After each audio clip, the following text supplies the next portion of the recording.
Welcome to Monk's Moon Temple. I'd like you to consider something you've probably never considered before. The person you are right now, listening to this voice, is not who you were 10 years ago. Your body has replaced most of its cells. Your experiences have accumulated.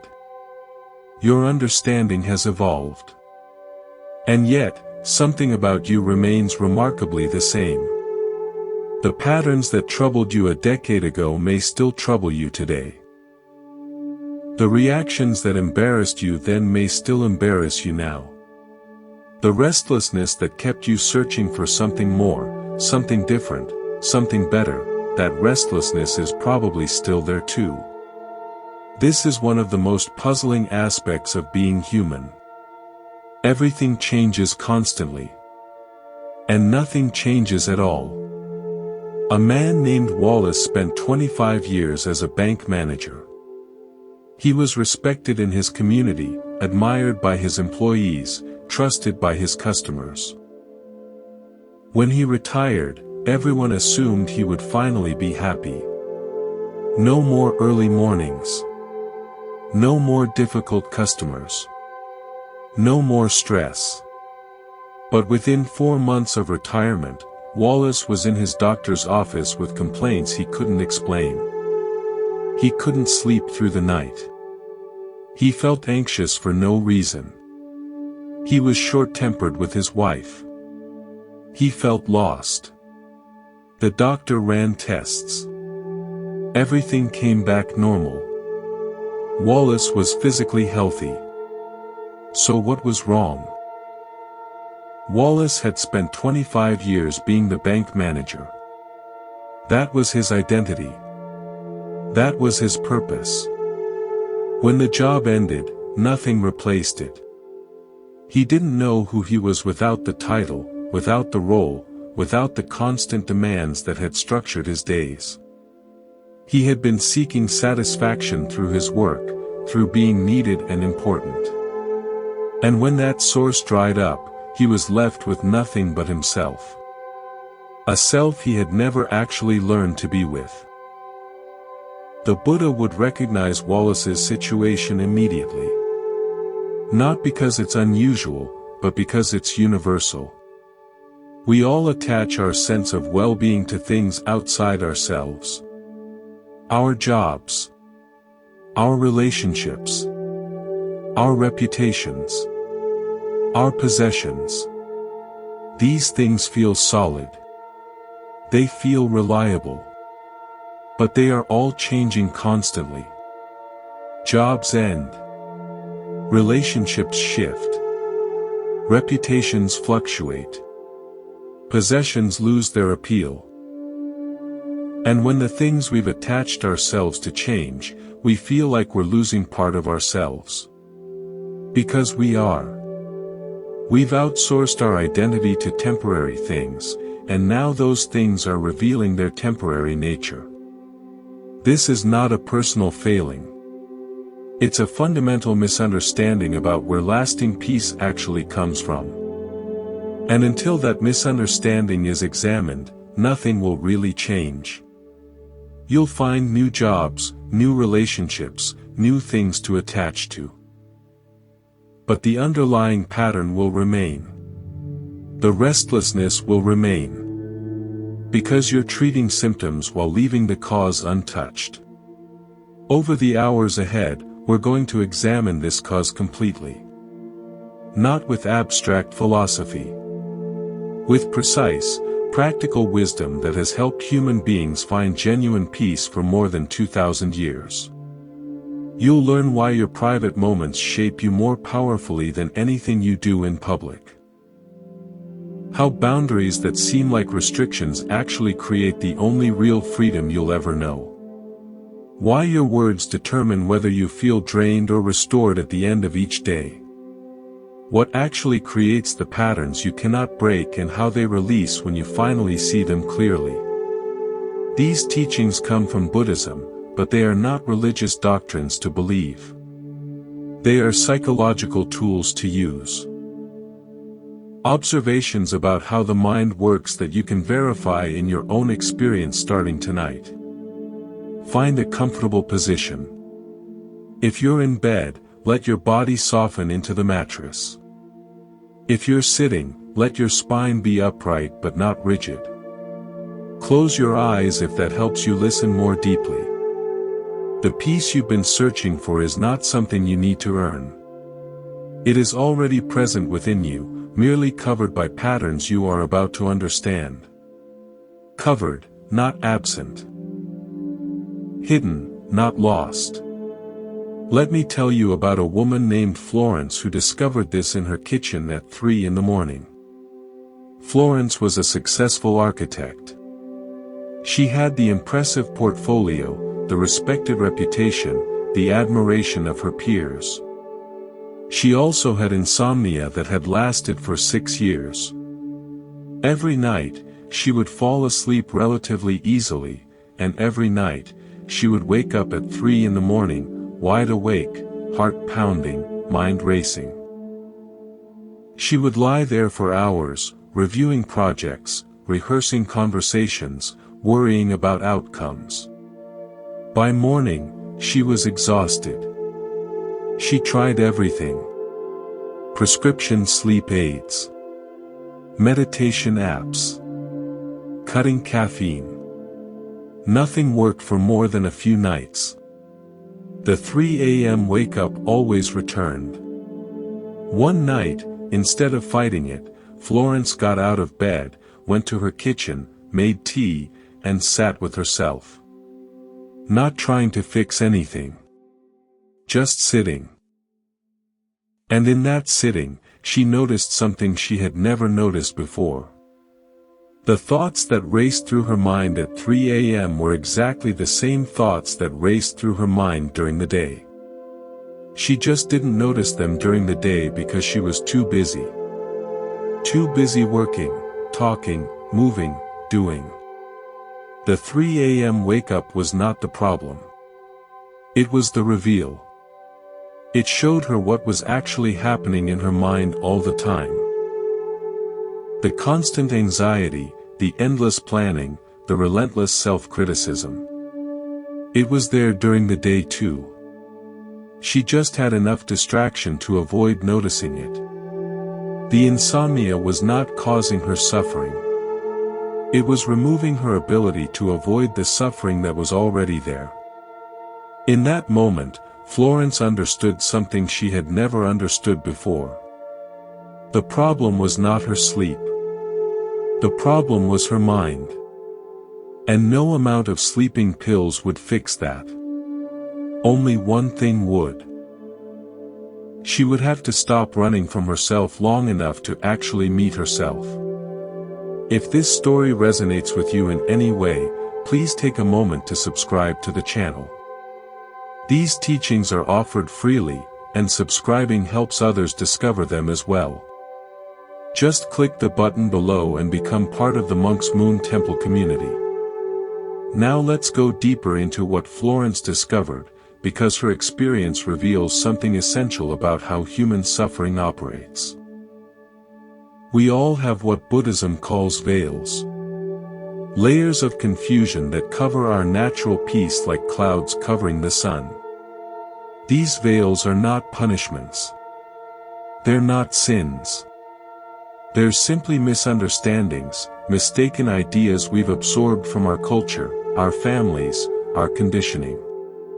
They feel true because everyone around us believes them. But they are not true. And once we see that they are not true, something shifts. The first veil is conceptual. Wrong ideas about where happiness comes from. I'll be happy when I achieve this. I need that person's approval to feel okay. More money will make me feel secure. These thoughts feel like truth. They direct our entire lives. But they're based on misunderstanding. The second veil is emotional. Patterns of craving what we don't have, pushing away what we do have. These emotional habits feel like our personality. They're actually learned patterns that keep us cycling through the same suffering. The third veil is behavioral. The actions we repeat automatically. Reaching for the phone. Saying yes when we mean no. Overworking. Over-consuming. These behaviors create consequences that reinforce the confusion. The fourth veil is the world these actions create. When we seek happiness through achievement, we create a life that requires constant achievement. Our external circumstances reflect and reinforce our internal confusion. Under these veils is what Buddhism calls your true nature. Not a mystical concept. Something practical and immediate. It's the awareness that's present right now as you listen to this. The capacity to experience, to know, to be. This awareness doesn't need achievements or approval to exist. It simply is. Right now, even with all your problems and patterns, that awareness is here. Peaceful by nature. Not because your life is perfect. Because awareness itself isn't troubled by the content it holds. Like the ocean isn't damaged by waves on its surface. The waves happen within something larger that remains fundamentally unchanged. Let me tell you about a man named Gerald who discovered this through his morning commute. Gerald was a sales representative who spent 3 hours each day driving between appointments. That was 15 hours weekly, over 700 hours yearly in his car. For years, he spent that time how most people do. Listening to news that made him angry. Talking on the phone about problems. Rehearsing arguments. Complaining internally about traffic, about other drivers, about his job. By the time he arrived anywhere, he was already agitated. His meeting started with tension. His evening started with frustration. He blamed the traffic. He blamed his territory. He blamed the company. But one day, his car broke down. He had to take the train for 2 weeks. And on that train, with no ability to control his route or his speed, he noticed something. The agitation was still there. Even without traffic. Even without driving. The same restlessness, the same irritation, the same dissatisfaction. It had never been about the traffic. The traffic was just the excuse. The agitation lived inside him. It traveled with him everywhere. On the train, in his office, at home with his family. He had been projecting it onto circumstances, blaming external conditions for an internal state.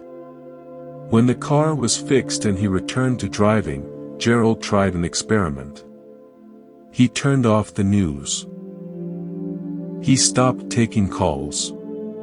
He put his phone in the back seat. And for his commute, he simply noticed his own mind. The irritation would arise, and he would notice it. The restlessness would arise, and he would notice it. He didn't try to change anything. He just stopped blaming the traffic. Within weeks, the commute transformed. Not the traffic. That was the same. His experience of it. He arrived at appointments calmer. Left work more settled. Had more energy for evenings. Nothing external had changed. But he had stopped projecting his internal state onto external circumstances. He had started taking responsibility for his own mind. This is what the Buddha meant by the first noble truth. There is a particular kind of suffering that runs through human life. Not the suffering of pain or loss, though those exist too. A more subtle suffering. The suffering of never being satisfied. The suffering of always wanting something different than what is. The suffering of restlessness that never fully stops. Buddhism has a word for this. Dukkha. In plain language, it is the suffering of seeking lasting satisfaction in temporary things.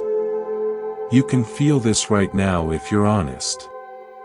Even as you listen, hoping that this teaching will finally give you the answer, there is a slight tension. A sense that something is missing. A hope that the next sentence will be the one that fixes everything. That is dukkha.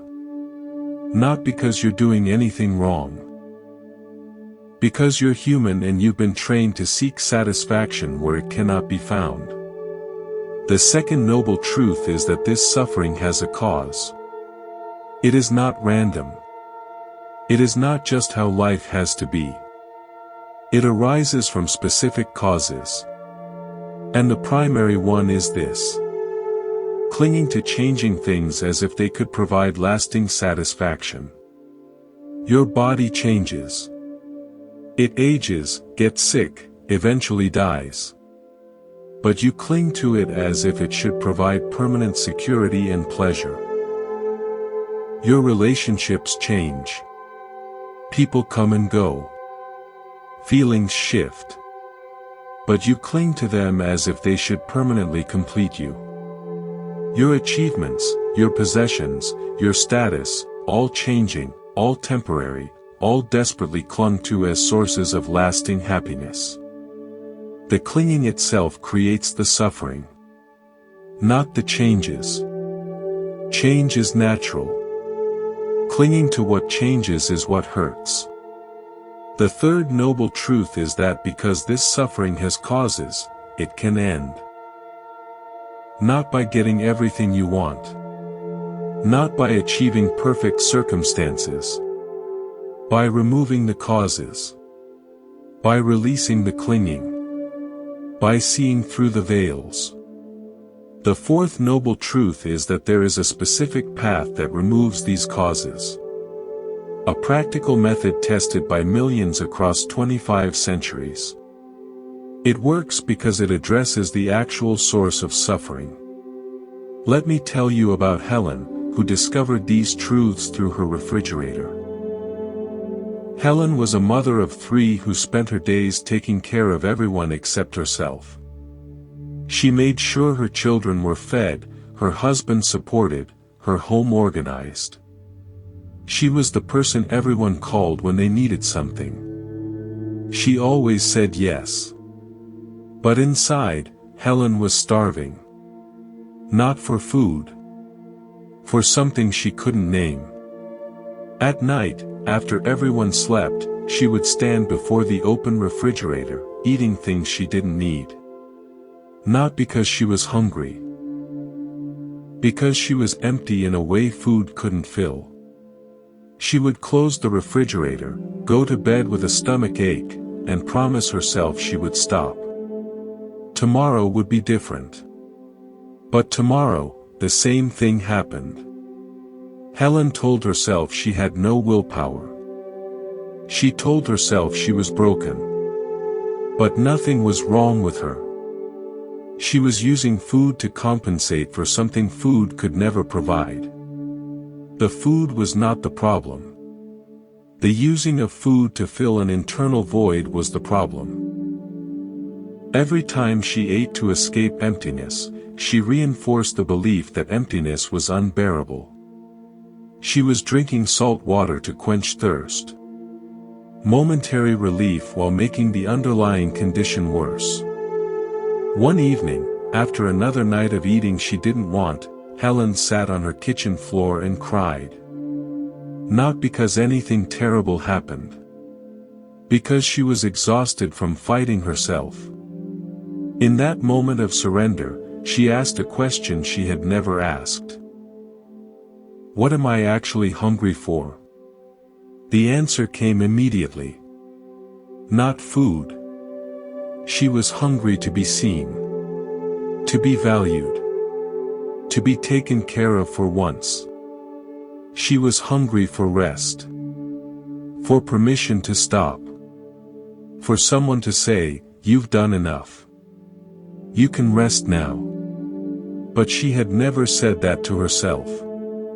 She had just kept going, kept giving, kept emptying herself, and then tried to fill the emptiness with food. The food was never going to work. It was the wrong medicine. That night, Helen began a different practice. When the urge to eat without hunger arose, she would pause and ask, "What am I really needing right now?" Sometimes it was rest. She would lie down for 10 minutes. Sometimes it was connection. She would call a friend. Sometimes it was simply acknowledgement. She would put her hand on her heart and say, "I see you. You've done enough. You can rest now." The food urges didn't disappear immediately. But they lost their power. She stopped using food to solve a problem food couldn't solve. She started addressing the actual hunger. This is what the Buddha meant by the middle way. Not indulgence. Not deprivation. Understanding what you actually need and providing that. Most of us don't know what we actually need. We know what we want. We know what we reach for. But we haven't investigated deeply enough to discover what would actually satisfy. So we keep reaching for the same things, getting the same temporary relief, wondering why nothing ever changes. Let me tell you about Irene, who discovered this through her closet. Irene loved shopping. She loved the feel of new clothes, the promise they held, the person she imagined becoming when she wore them. Her closet was packed with items worn once or never at all. Tags still attached. Dreams still attached. Every few months, she would go through the closet, feel ashamed, donate bags, and promise to stop. Then a few weeks later, she would see something new, feel the familiar pull, buy it, and the cycle would continue. Irene told herself she was weak. She told herself she had no self-control. But nothing was wrong with her. She was using shopping to compensate for something shopping could never provide. The clothes were not the problem. The using of clothes to create a version of herself that felt adequate was the problem. Every time she bought something new, she told herself a story. This time I'll be beautiful enough. This time I'll be confident enough. But the clothes couldn't make her that person. That person was already there, buried under the belief that she wasn't enough. The shopping was not solving the problem. It was preventing her from seeing there was no problem to solve. She was already enough. She just didn't believe it. One day, Irene's therapist gave her an assignment. For 1 month, she could not buy anything new. Not one item. But she had to do something else. Every time she wanted to shop, she had to sit with the feeling for 15 minutes. Not distract herself. Not judge herself. Just feel what was there.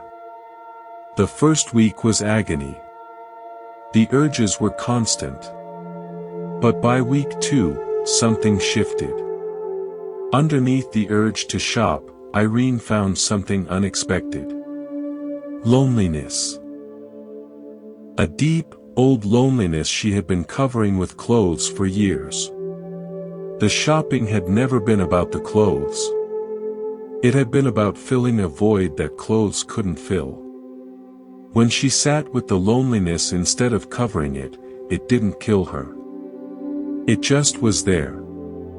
Present. Uncomfortable. But survivable. And after a while, it would shift. Soften. Become something else. Sometimes sadness. Sometimes memories.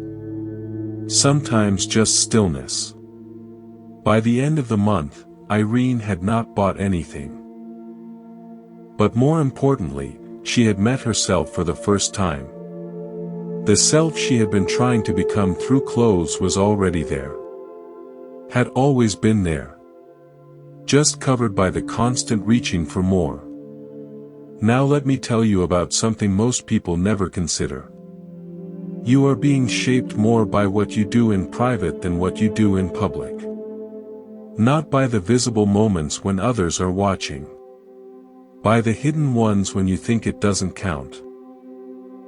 The way you speak to yourself when you make a mistake. What you do when you're alone with your phone. The shortcuts you take when no one will know. The thoughts you repeat in your mind about yourself and others. The small dishonesties that seem insignificant. These private moments feel like they don't matter because there are no witnesses, no consequences, no one to judge. But someone is always watching. You. And you're the one who has to live inside the person these actions are creating. The Buddha taught something radical about this. He said that every voluntary action through body, speech, or mind leaves an imprint, creates momentum, shapes who you're becoming. Nothing is neutral. Nothing disappears without trace. He called this karma, which people usually misunderstand. They think it means cosmic punishment or some mystical force keeping score. It's simpler and more practical than that. Karma just means action and consequence. Cause and effect operating through your choices. You plant seeds through what you do, and those seeds grow into your future experience. Not because the universe is judging you. Because actions have natural results. Let me tell you about Kevin, who discovered this through his bathroom mirror. Kevin was a counselor. He spent his days helping people understand themselves, treat themselves with compassion, break free from harsh internal narratives.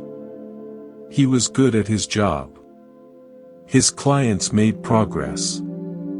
They appreciated his warmth. But Kevin had a secret. Every morning, standing before his bathroom mirror, he would speak to himself in ways he would never speak to another human being. Look at you.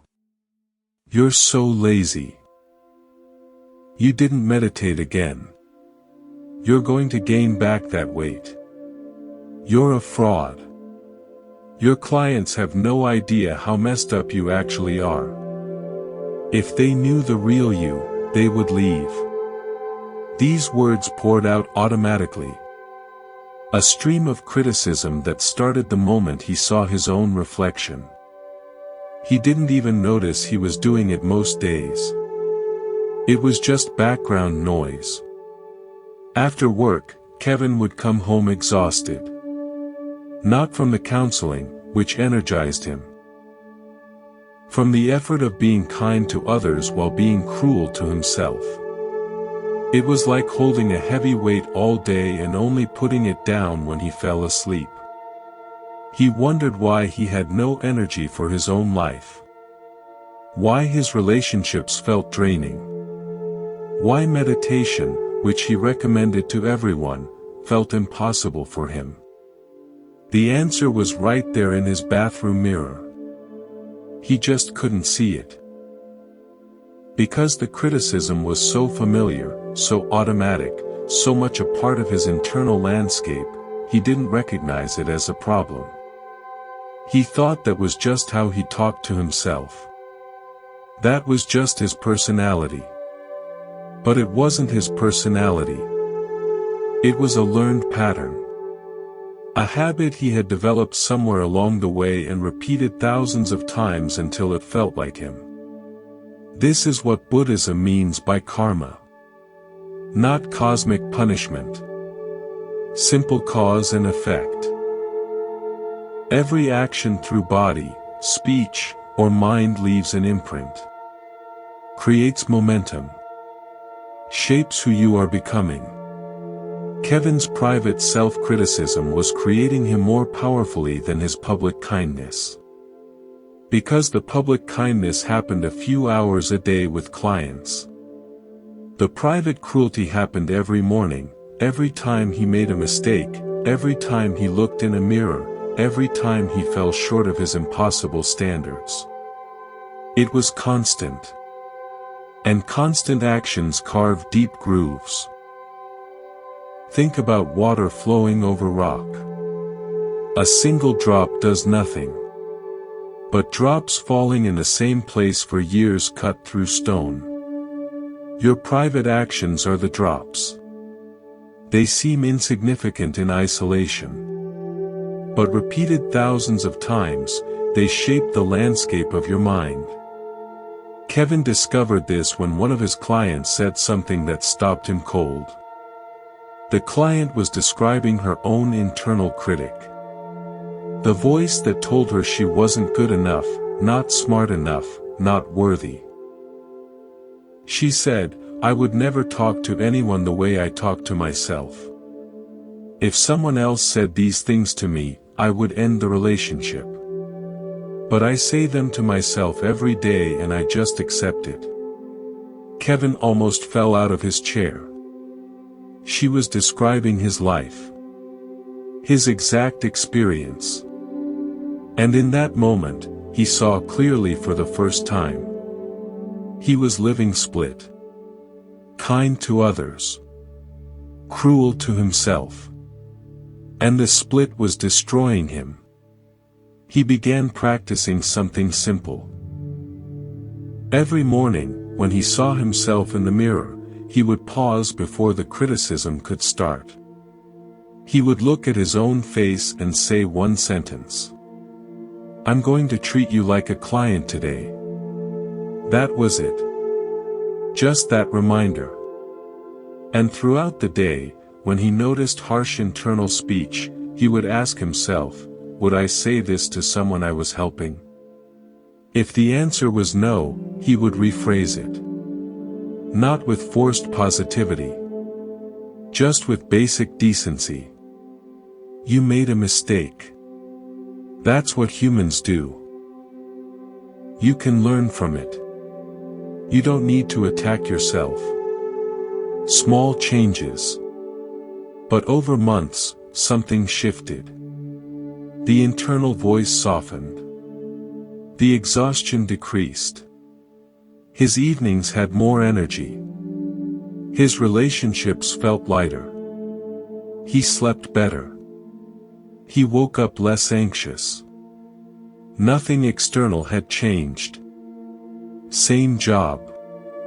Same circumstances. Same life. But he had stopped the private cruelty. And stopping it created space for something else. Something that had been there all along, buried under years of self-attack. Peace. This is what the Buddha meant when he said that your worst enemy cannot harm you as much as your own untamed thoughts. And your best mother cannot help you as much as your own tamed mind. The war is internal. And the peace is internal. The question is which one you are feeding through your private actions. Now let me tell you about the 4 factors that determine how powerful any action becomes. Understanding these factors gives you leverage over your karma. Not just passively receiving consequences. Actively shaping them. The first factor is intention. Not just what you do, but the mental state behind it. Why you're doing it. What you want to accomplish. 2 people can do the exact same external action with completely different intentions and create completely different results. One person is quiet because they're peacefully present.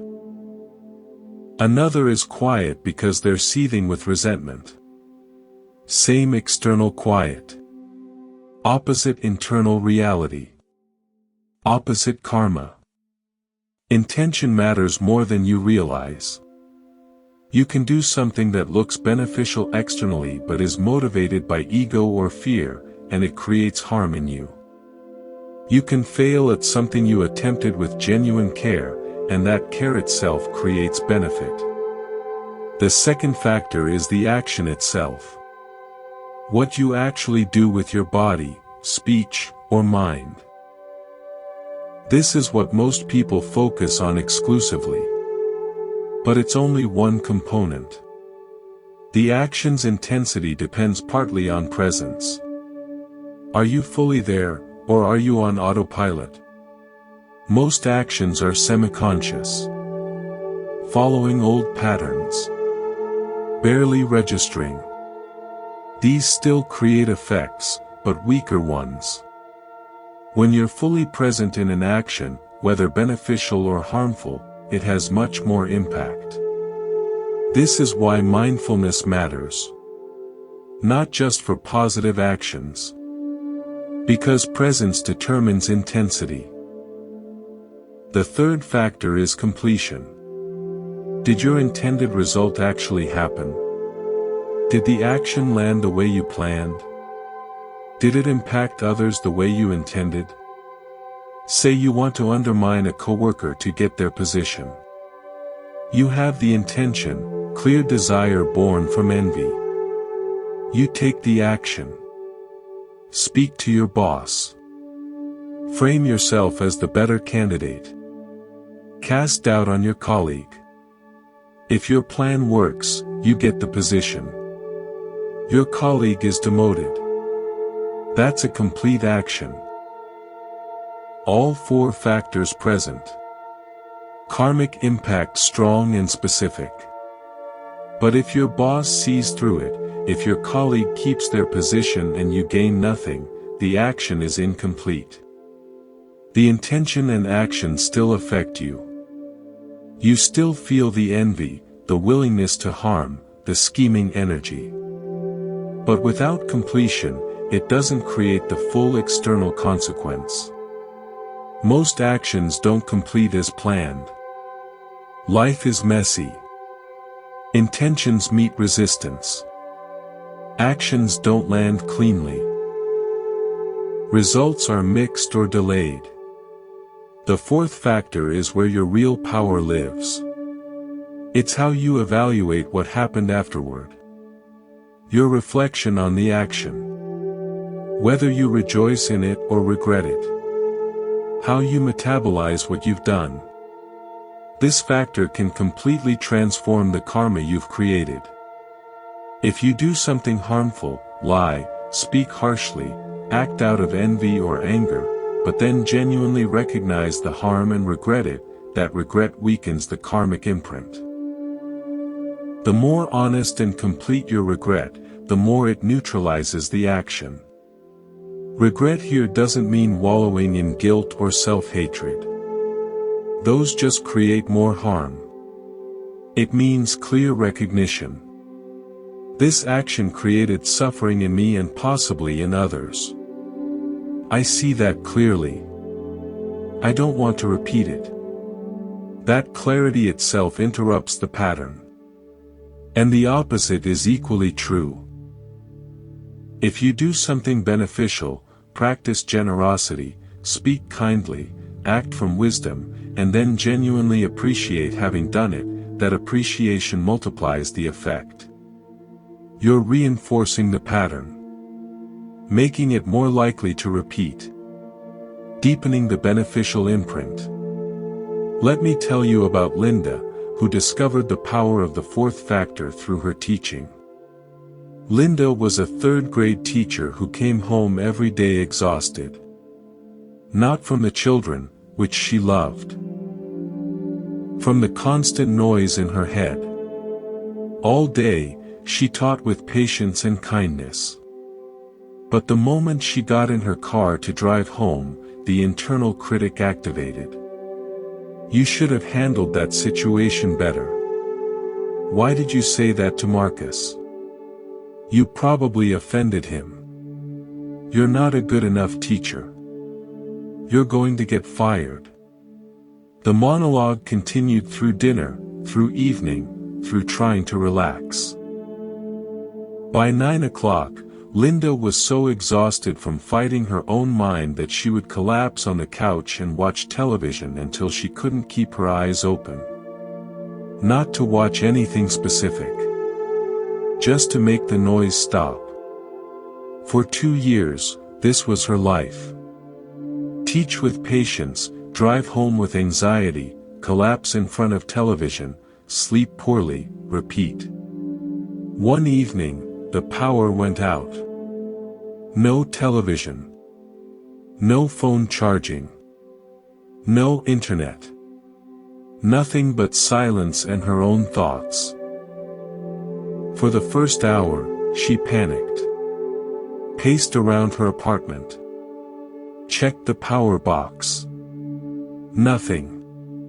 By the second hour, the panic exhausted itself. She sat on her couch in the dark and for the first time in years, simply sat. The internal critic started immediately. You're so useless. You can't even handle one evening without distraction. But without anything to escape into, Linda just sat with the voice.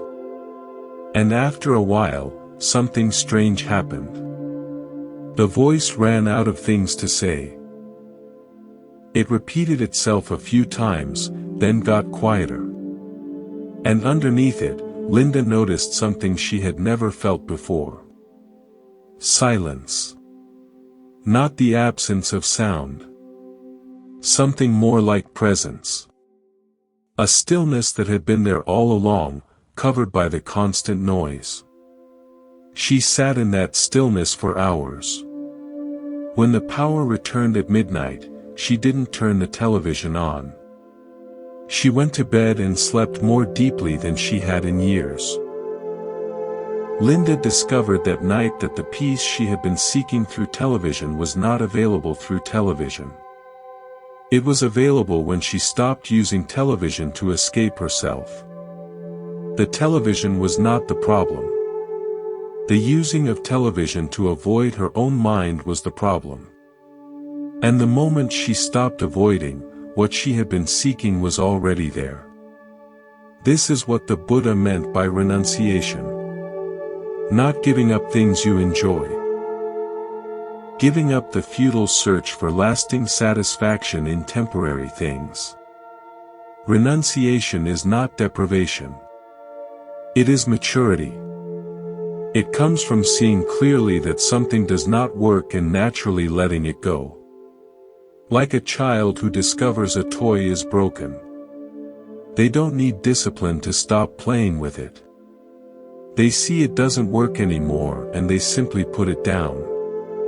Most of us haven't put down our compensation methods because we haven't fully seen that they don't work. We still believe that maybe this time the phone will satisfy us. Maybe this time the achievement will be enough. Maybe this time the relationship will complete us. We keep reaching for the broken toy because we haven't fully accepted that it is broken. Let me tell you about Martin, who learned about freedom through his garden. Martin was a retired engineer who spent his days tending vegetables. He loved his garden. The feel of soil, the slow growth, the satisfaction of harvest.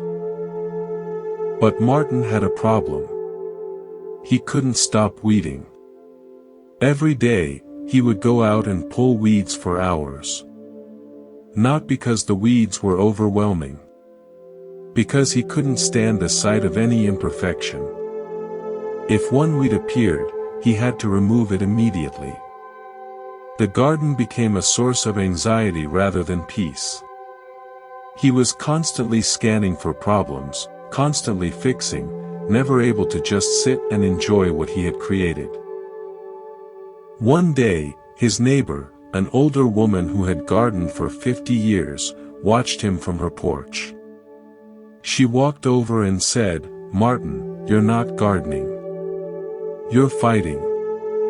The weeds will always come back. That's what weeds do. You can spend your whole life pulling them and die exhausted with weeds still growing. Or you can learn to garden with them. Martin didn't understand. Garden with weeds? That made no sense. The neighbor explained. The garden doesn't need to be perfect to give you tomatoes. The weeds don't need to be gone for you to enjoy the flowers. You're so focused on what's wrong that you never notice what's right. The garden is fine. It's your mind that's suffering. Martin sat with this for days. He realized she was right. The garden wasn't the problem. His need for it to be perfect was the problem. The weeds weren't the enemy. His resistance to them was the enemy. He began gardening differently. He still pulled weeds, but not obsessively. He sat in his garden more. Noticed the bees, the light, the growth. Accepted that some weeds would always be there. And in that acceptance, he found more peace than he had ever found in perfection. This is what the Buddha meant by freedom. Not the absence of problems. The absence of suffering about problems. The weeds will always come. That's life. But you don't have to suffer about the weeds. You can garden with them. Now let me tell you about Nora, who discovered the power of boundaries through her email. Nora was a non-profit director who answered emails at all hours. Late at night, weekend mornings, during family dinners. She told herself this was dedication. This was commitment to her cause. This was what leaders did. But underneath, something was wrong. She was always tired. Always on edge. Always feeling like she was falling behind. Her family complained she was never fully present. Her body complained with headaches and insomnia. Her mind complained with constant anxiety. One day, her deputy director sent her an email at 11 p.m. Nora answered immediately. The next morning, the deputy director said, "You answered at 11? Don't you sleep?" Nora laughed it off, but something stuck.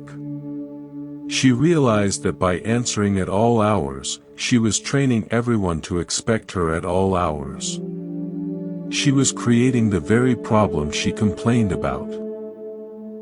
She was the one keeping herself tethered to the phone.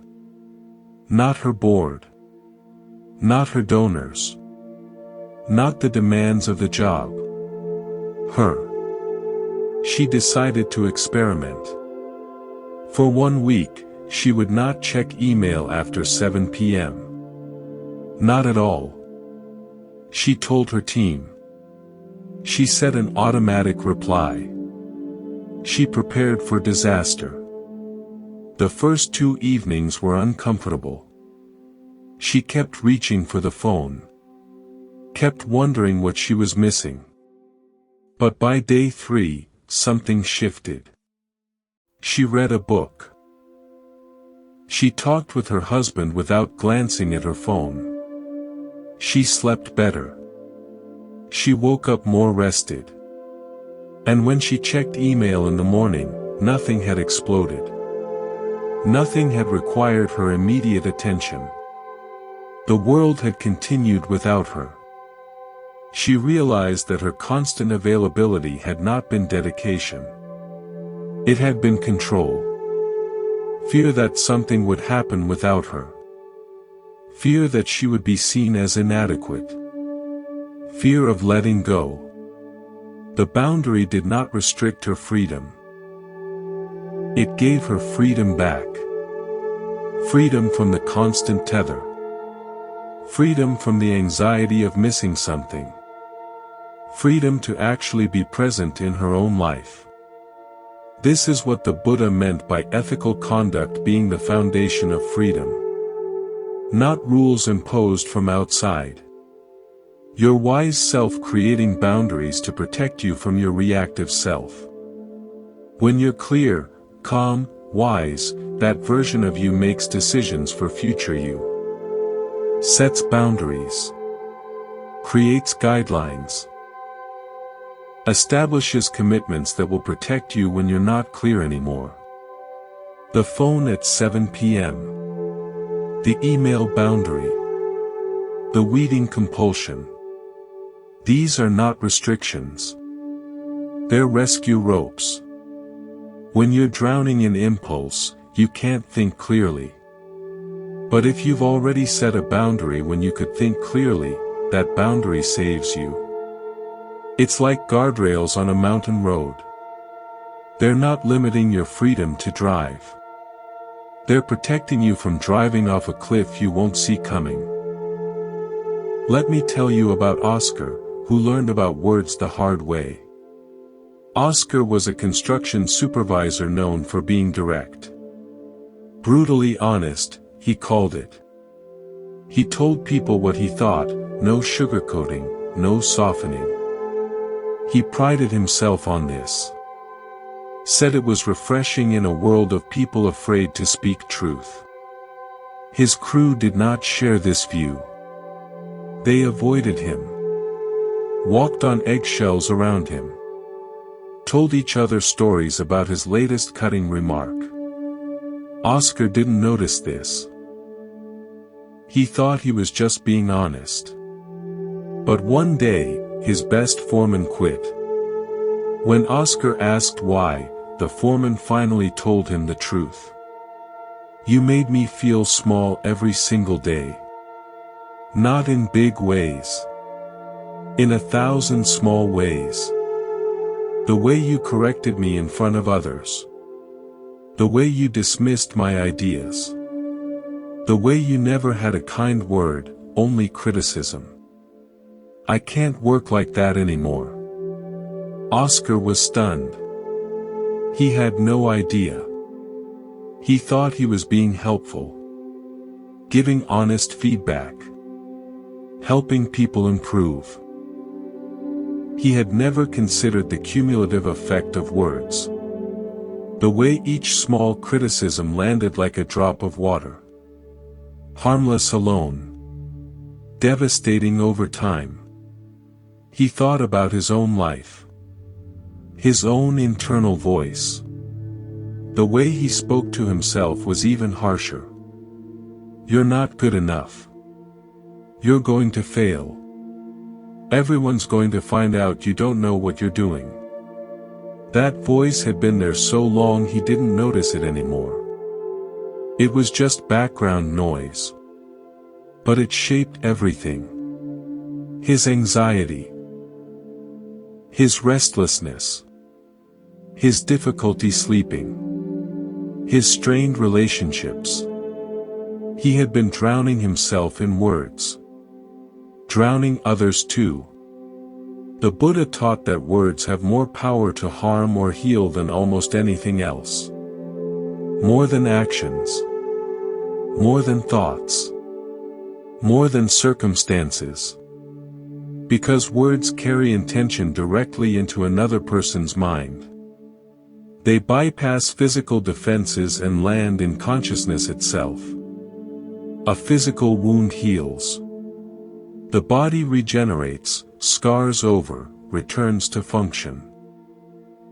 But words can wound for decades. They become part of your internal dialogue, the voice you hear when you're alone. And yet, most people speak completely unconsciously. Words pour out automatically, following old patterns, reacting to emotions, filling silence, performing for others. You say things you don't mean things you don't say, and spend enormous energy managing the consequences of unconscious speech. Oscar began practicing something simple. Before speaking, he would ask himself 3 questions. Is it true? Is it necessary? Is it kind? If the answer to any was no, he would remain silent. At first, this was nearly impossible. He had so much to say. So many observations, criticisms, corrections. Most of them were true. But were they necessary? Were they kind? Mostly not. So he stayed silent. And something strange happened. The silence was not empty. It was full. Full of attention. Full of listening. Full of presence he had never experienced because he was always too busy talking. People started noticing. They started coming to him with problems. Asking his advice. Seeking his perspective. Not because he was giving brilliant feedback. Because he was actually listening. Actually present. Actually considering them rather than just performing honesty. His relationships transformed. His internal voice transformed. He slept better. Felt calmer. Had more energy. All from 3 questions before speaking. The Buddha gave 4 guidelines for speech. They've been taught for 2,500 years because they work. Not as moral rules. As practical methods for creating peace instead of suffering through words. The first guideline. Don't speak harshly. Speak sweetly. This doesn't mean fake sweetness or avoiding truth. It means understanding that harsh words create harsh results. In others. Especially in you. Watch what happens when you speak harshly. Your body tenses. Jaw tightens. Chest constricts. Heart rate increases. Stress hormones flood your system. Your mind becomes agitated. You replay the situation. Build more arguments. Prepare more cutting remarks. Even after the interaction ends, you're still engaged mentally. Still stirred up. Your relationships deteriorate. The person you spoke to harshly either withdraws or retaliates. Even if they don't respond outwardly, something shifts. Trust erodes. Warmth decreases. The space between you becomes slightly colder. And if the harsh words were internal, directed at yourself, the damage is worse. Because you can't escape the person attacking you. You carry that harsh voice everywhere. The second guideline. Don't lie. Speak truth. This seems obvious until you watch how much lying actually happens. Not just blatant lies. The constant small distortions that fill daily life. Exaggerating to make yourself sound more impressive. Omitting details that would make you look bad. Agreeing when you actually disagree to avoid conflict. Saying you're fine when you're not. These aren't major lies. They're adjustments to reality. Small enough that you barely notice making them. But they accumulate. Each small lie fragments you a little more. Creates a gap between what's true and what you present. Between who you are and who you're pretending to be. Over time, you're not sure what's true anymore. You've told the story one way so often that the actual memory blurs. And there's constant low-level anxiety. The vigilance required to maintain various versions of yourself. The fear of being caught in contradictions. Truthful speech is structurally simpler. You don't have to remember what you said because it's just what's true. You don't have to manage different versions because there's only one reality. This creates tremendous relief. The third guideline. Don't divide with words. Create harmony. This addresses gossip, complaint, speaking about people who aren't present, creating factions and sides. Watch how common this is. Someone does something you don't like. Instead of addressing it with them, you tell others. Build a case. Gather support for your perspective. Create an us who sees the problem versus them who is the problem. This feels like bonding. Shared criticism creates temporary intimacy. You and your confidant feel close because you're allied against someone else. But notice what it actually creates. The person you spoke about senses something wrong even if they don't know specifics. Energy shifts. Trust erodes. The relationship becomes careful, guarded. The person you spoke to now questions. If you speak this way about others, do you speak this way about me when I'm not there? The intimacy you felt becomes tinged with suspicion. And you carry the energy of division. Your mind holds grudges. Rehearses complaints. Maintains positions. This creates internal fragmentation and external conflict. The fourth guideline. Don't chatter idly. Speak when necessary. This is hardest for many people because it challenges the social function of speech. We use talking to fill silence, create connection, establish presence, process thoughts, avoid being alone with ourselves. The Buddhist teaching is not that you become silent. It's that you become conscious about when speech actually serves and when it's just energy leaving your body. Watch what happens in idle chatter. You're talking with someone and within minutes you're discussing someone not present. Then you're talking about entertainment, a show, a movie, validating it as important. Then you're complaining about something, reinforcing your dissatisfaction. None of this serves. It's not connecting you meaningfully. It's just habit. And it drains you. Speech requires energy. Breath. Vocal cords. Mental processing. Emotional engagement. When you speak constantly without purpose, that energy hemorrhages. You feel tired after social interactions but don't know why. You wonder why you can't sustain practices that require focus. It's because you're pouring energy out through unconscious speech. Let me tell you about Paula, who discovered the power of silence in her book club. Paula loved her book club. Once a month, she met with 6 other women to discuss a novel.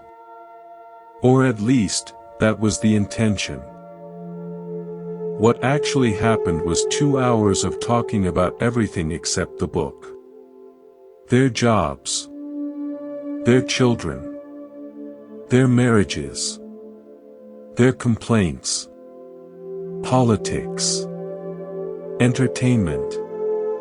Gossip about people they knew. The book got maybe 10 minutes at the end when someone remembered they were supposed to discuss it.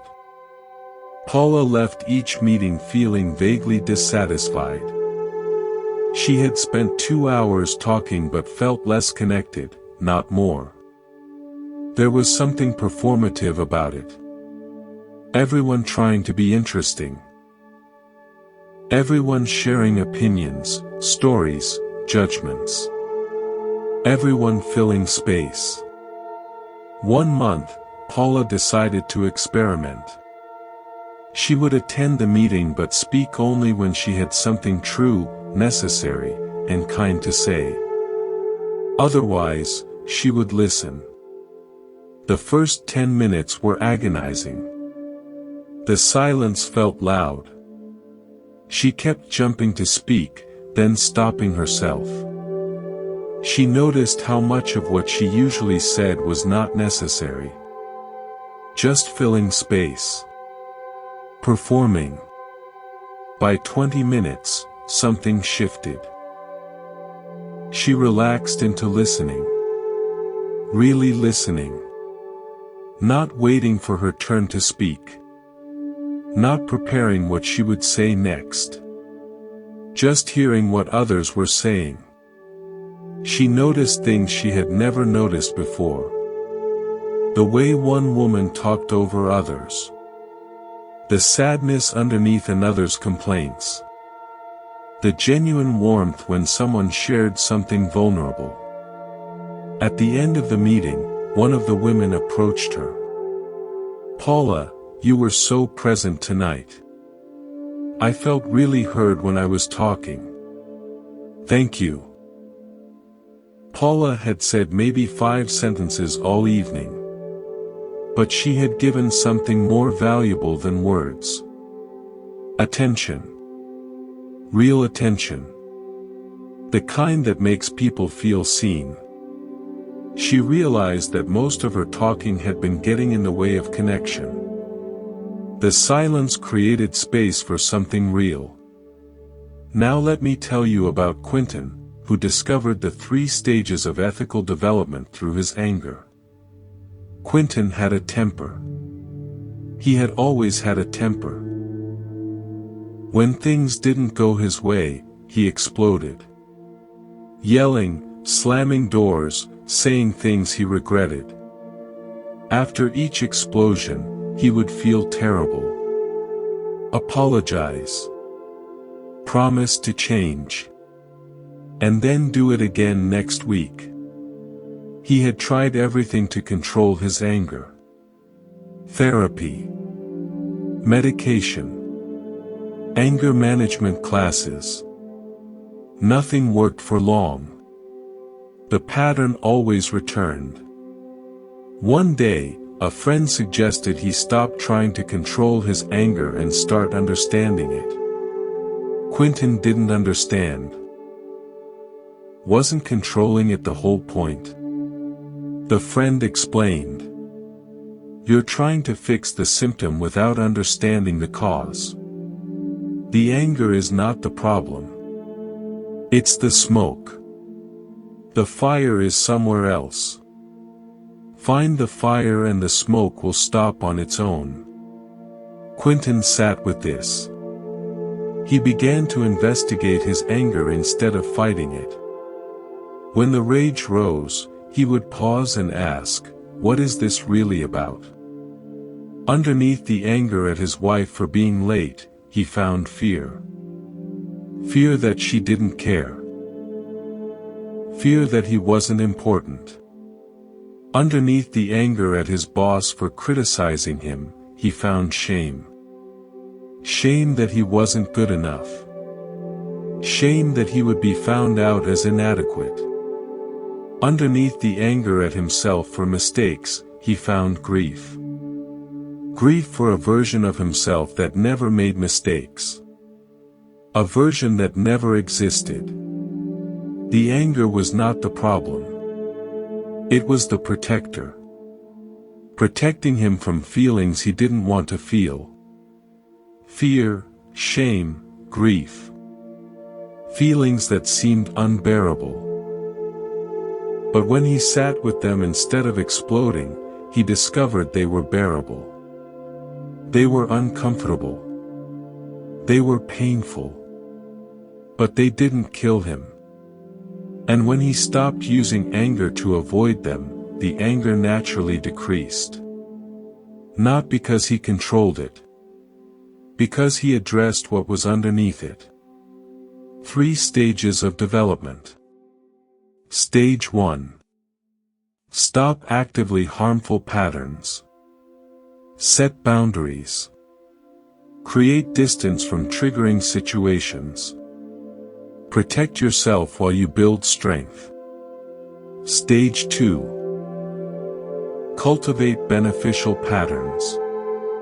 Replace old habits with new ones.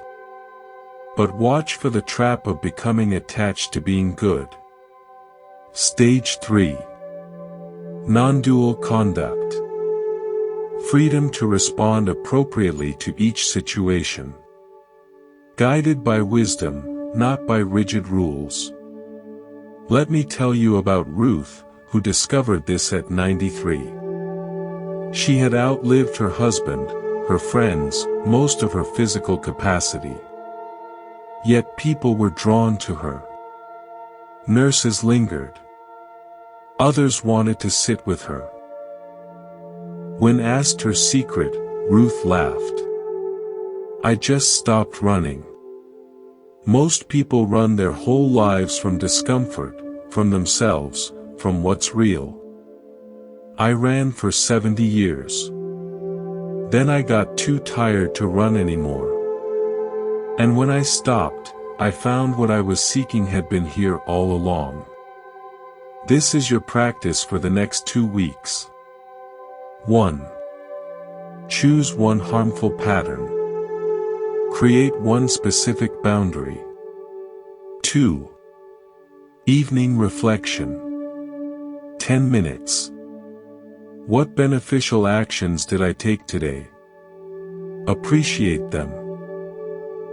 What harmful actions did I take? Regret them clearly. What did I learn?